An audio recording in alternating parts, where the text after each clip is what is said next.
harka fuunee kabajamtoota hordoftoota maatiiwwan Kiya broker mana gurgurtaa qulqullina olaanaan ijaarame tokko qabadhee isin dhufeetiin jira.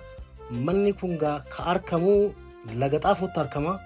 Mana qulqullina olaanaan ijaarame gosa ijaarsaa G+2 dha. Hedduu qulqullina olaanaan ijaarame mana kana video Kiya hamma dhumatti isin afeereetiin jira. Manni kun wanni ajaa'iba isinitti hawaa discountii hunda qaba.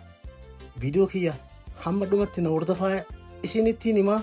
Manni kun akkuma argitan namoonni mana kana bitachuu barbaadan kaashii yoo taate discountii percentii 8 qaba.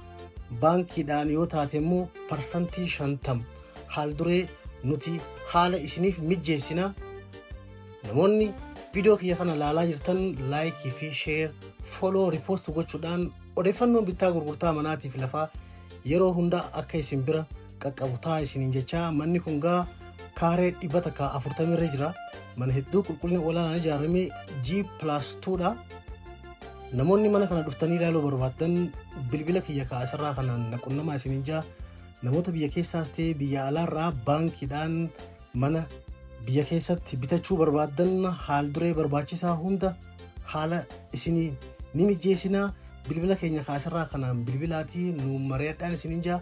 Manni kangaa akkuma argitanitti gatiinsaa miliyoona 22 himatu. Namoota kaashii kafalaniif discountii percentii 8 qaba. Namoota immoo baankiidhaan bitatan percentii 50 haal duree isiniif mijjeessinaa. Gabanumaa peejii Kiya kana like share follow repost gochuudhaan odeeffannoon bittaa gurgurtaa manaatiif lafaa yeroo hunda akka isin qaqqabutaa isiniin jaa.